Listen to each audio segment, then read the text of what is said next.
안녕하세요. 심리상담사 열정입니다. 오늘은 심리적으로 이상하다는 건 어떻게 구분할 수 있는지 적응과 이상 구분에 대한 기준에 대해서 알아보려고 합니다. 그러면 시작해 볼까요? 네, 우선 핵심부터 말씀드리자면 네 가지 기준에 의해서 적응과 이상을 구분할 수 있는데요. 첫 번째, 적응적 기능의 저하 및 손상. 두 번째, 주관적 고통과 불편감. 세 번째, 문화적 규범으로부터의 일탈. 네 번째, 통계적 기준의 일탈입니다. 자, 용어 자체가 어렵고 설명이 조금 전문적인 용어라서 이해하기 좀 어려우실 수 있는데요. 하나하나 제가 천천히 설명드리도록 하겠습니다. 첫 번째, 적응적 기능의 저함이 손상이라고 말씀드리는 거는요. 우리가 흔히 이상행동이라고 말하는 건 객관적인 관찰과 측정이 가능한 인간의 어떤 부적응적인 상태를 말합니다. 그러니까 이 사람이 지금 신체적으로, 인지적으로, 정서적으로, 행동적으로 기능이 잘 되고 있는지, 이 부분이 손상되어 있는지 관찰이 가능해야만 한다는 거죠. 예를 들면 집중력이 저하되거나 기억력이 저하됐다. 이럴 경우에는 어떠신 것 같으세요? 인지적으로 문제가 있죠. 인지적으로 어떤 기능이 좀 잘못되고 있는 거예요. 그런 기능이 잘못되고 있다면 사회적인 어떤 역할이나 직무 수행, 그다음에 사회생활 등이 좀 장애를 가져올 수 있겠죠. 그리고 또 폭력적인 행동, 그다음 식욕과 성욕의 감퇴, 이런 부분들은 사회적인 직업적 생활에 부적응을 초래할 수 있는 기능들입니다. 이런 기능들이 손상되었을 경우에 적응 아니라 이상이라고 구분할 수 있습니다. 그러나 이런 첫 번째 기준에 불구하고 이 첫 번째 기준을 적용시킬 때 여러 가지 조금 문제는 발생할 수 있습니다. 일단은 적응과 부적응의 경계가 모호한데 어떤 상태, 어떤 수준을 적응이 어렵다, 적응이 좀 이상하다라고 볼 수 있을지에 대한 좀 선이 경계가 좀 모호하다는 부분이고요. 이걸 누가 또 근거에서 평가하느냐의 문제입니다. 그래서 사람마다 이런 주관적인 거에 대한 평가가 다를 수 있다라는 부분이죠. 그래서 그 부분에 대한 모호함 또는 판단하기 어려운 부분이 있다라는 겁니다. 그럼에도 불구하고 신체나 인지적, 정서적, 행동적 기능에 손상이 있거나 저하가 이루었을 경우에 이상행동이라고 볼 수 있다라는 겁니다. 두 번째는 주관적 불편감과 개인적 고통인데요.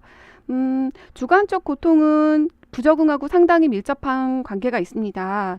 예를 들면 본인이 굉장히 외연적으로 성공적인 직업 활동이나 대인관계를 보임에도 불구하고 스스로 개인적으로 상당한 심리적인 스트레스를 느끼고 있다면 이것은 이상으로 구분할 수 있습니다. 그리고 우울감이나 또 불안감에 상당히 개인적으로는 주관적으로는 몹시 괴로워하면서도 사람들 사이에선 전혀 눈치채지 못하게 또 잘 지내는 사람들도 있거든요. 그런 사람들로 외부 상에서 봤을 때는 이상이 없지만 개인적인 자기 주관적인 고통을 봤을 땐 이상 행동이라고 구분할 수도 있습니다.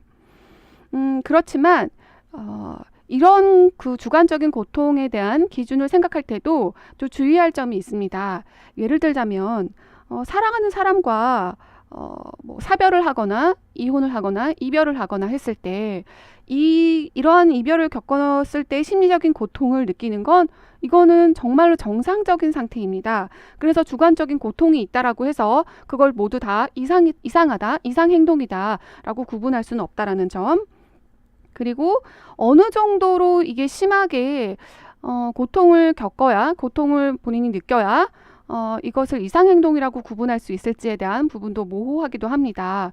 예를 들면 민감한 사람의 경우 통증에 대한 또 고통에 대한 그 느끼는 그 민감도가 또 다르기 때문에 이 부분에 대해서 구분을 하고 진단을 할 때도 상당히 조심스러운 부분이기도 합니다.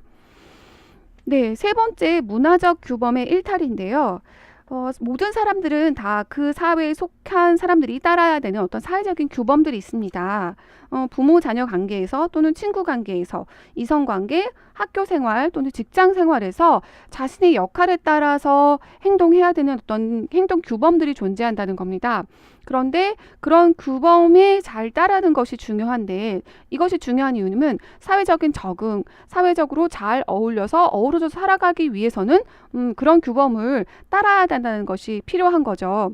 그런데 이 규범에 어긋나거나 일탈된 행동을 지속적으로 할 경우에는 이상행동으로 규정을 할 수가 있습니다. 예를 들면 학교에서 교사들을 뭐 폭행을 한다든지 때린다든지 또 동료 학급 학생들을 뭐 폭력적으로 때린다든지 이러한 행동들은 사회 규범으로서 용납할 수 없기 때문에 이상행동으로 볼 수 있습니다. 네, 네 번째 통계적 규준의 일탈인데요.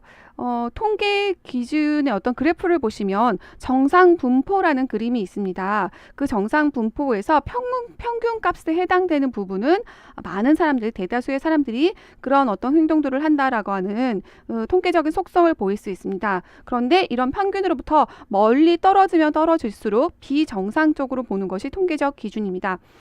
이것의 가장 큰 예는 지능이라고 볼 수 있는데요. 지능은 평균이 100점이고 표준 편차가 15점. 그러니까 100점으로부터 15점 오른쪽으로 또 15점 왼쪽으로 가게 되면 115와 85는 평균이라고 보시면 될 것 같습니다. 그래서 이 평균으로부터 점점 멀어질수록 통계적 기준의 일탈이라고 봐서 이상행동이라고 볼 수 있다라는 겁니다. 이렇게 볼 수 있는 것처럼 이상행동을 규정하는 여러 가지 기준들을 보셨는데요. 이런 기준의 어떤 장단점이 있기 때문에 우리가 누군가를 이상하다라고 볼 때는 단 한 가지 기준, 한 가지 어떤 관찰 단서만으로 우리가 이상하다, 이상행동이다라고 구분할 수는 없다라는 거. 그래서 항상 여러 가지 기준을 복합적으로 놓고 고려해서 행동을 판단해야 된다는 거. 그것이 주의점입니다. 네, 저는 굉장히 좋아하는 문구인데요. I'm not crazy, I'm not just you입니다. 우리가 누군가를 봤을 때, 쟤 이상해 라고 부르는 거는 나하고 상당히 많은 다른 부분을 가진 사람, 나하고 의견이 대립되는 사람, 나와 행동이 정말 다르게 하는 사람, 나와 노선이나 뭐 가치관이나 어떤 생각들이 다른 사람들을 보고 이상하다라고 평가하는 경우가 많습니다. 그러나 그 사람들이 이상한 것이 아니라 단지 나와 다르다라는 그런 부분이 존재할 수 있다는 거 여러분이 명심해야 될 부분일 것 같습니다. 데일리 심리 공부 도움이 되셨다면 구독과 좋아요 꼭 눌러주시고요. 저는 다른 강의로 찾아뵙겠습니다. 여러분 건강하시고 행복하세요.